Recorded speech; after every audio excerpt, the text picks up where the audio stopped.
It's now been just over a week since arriving in the Philippines. On the morning that I set off from the UK on my journey here, there were a few issues. There were 3 trains that I needed to take to the airport. 2 of them were cancelled.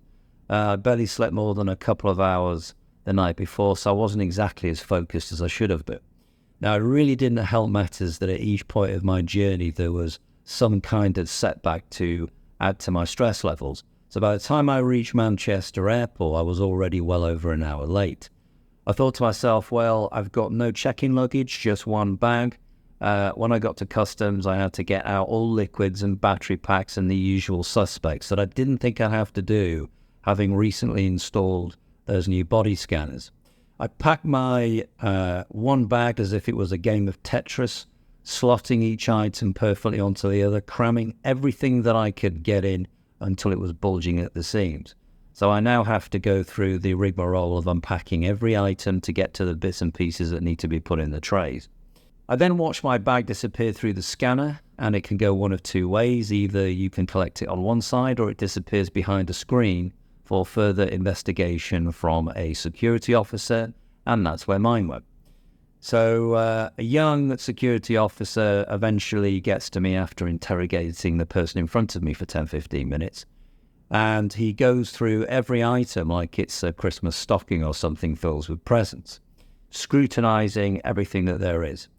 He then tries to engage into conversation with me about cryptocurrencies, why I do not know, and then decides to take a swab test of my laptop.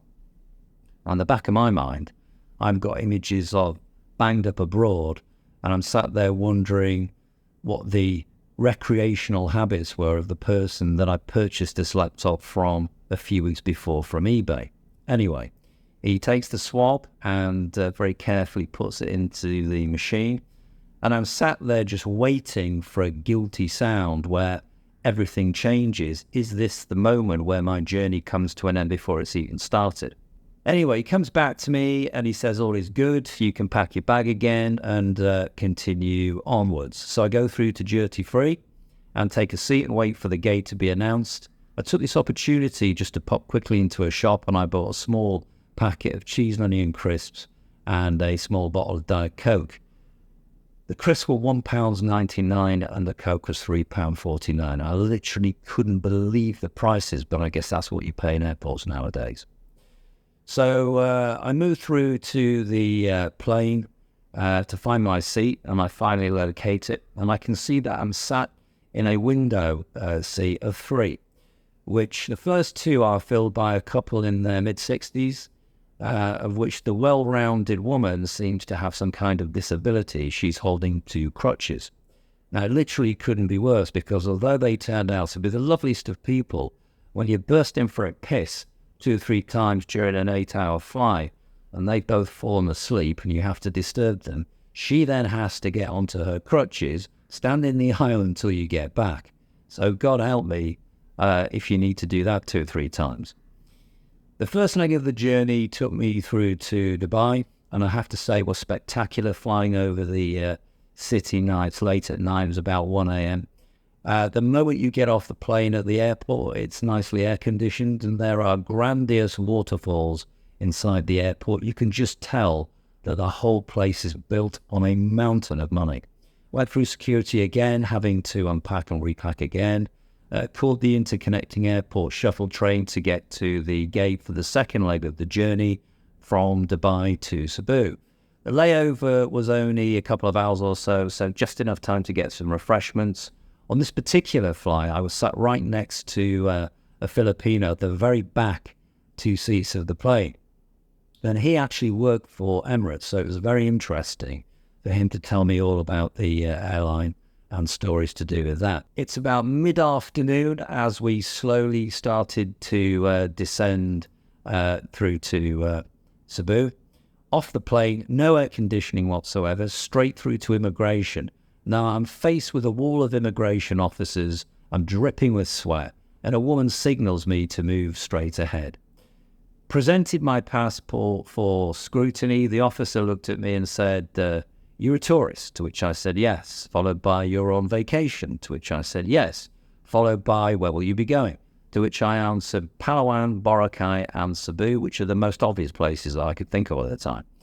And that was it. It really was as easy as that. Down an escalator through to security, put my bag through a scanner, presented my QR code that I got from registering with Philippines e-travel online a couple of days before, which has to be done within 72 hours of arriving in the Philippines. Casually strolled through arrivals out of the airport straight into the clutches of two women who represented taxi service. Now, bearing in mind that I'd been travelling for a couple of days non-stop with little to no sleep, I just walked into a wall of heat that sat on me like a damp cloak. I would have quite happily paid 10 times whatever they quoted me just to get to my condo. But she looked at her rate card and told me it was 700 PHP. I thought that was reasonable. Then escorted me to a waiting taxi. The only negotiation I did was to demand that air conditioning was on full pelt. As we were driving over the Mactan Bridge from the airport to Cebu city, it took me a few seconds for me to realise that I'd landed in a very, very different kind of place. Just a quick look at the telegraph poles and the jumble of spaghetti wires running down the side of the roads, combined with the chaos of scooters zooming in and out of the traffic with total disregard for each other, not to mention the glares and stares from locals who clearly think that every Westerner is a billionaire. And I have to be really honest, it was in those few moments that I heard this little voice in my head saying, "What have you done? What have you done?" However, 25 minutes later, we arrived at the condo, checked myself in, take 5 or 10 minutes to sit down in the lobby, and I got chatting to a couple of very friendly American expats who I would get to know very well over the coming days. I then go upstairs to the condo, smash the air conditioning on full tilt again, and collapse on the bed and say the words "mission accomplished." As I look outside the balcony window, I can see it's beginning to get dark, so I open it, take a quick look, not daring to step out on it because I'm 20-odd floors up, and I'm just not used to it. I'm reminded again that I'm in a very, very different kind of place, and I feel that clunk and damp heat again. I'm really not sure how the hell I'm going to cope with this, but right now I'm hungry, and it's either face the heat and go for a walk and find food, or follow my plan, get an eSIM in order to order some food from the Grab app. So I connect to Wi-Fi, and within 10 minutes it's job done. I'm scouring through hundreds of fast food offerings. The city is dread, and I settle on a familiar one. I get Domino's pizza, and the app tells me that the food's been put in the kitchen, been given to the driver, and how long it's going to take for him to get to me. Now, as I entered the condo on the way up, I noticed that there was a shop similar to a 7-Eleven selling all the basics.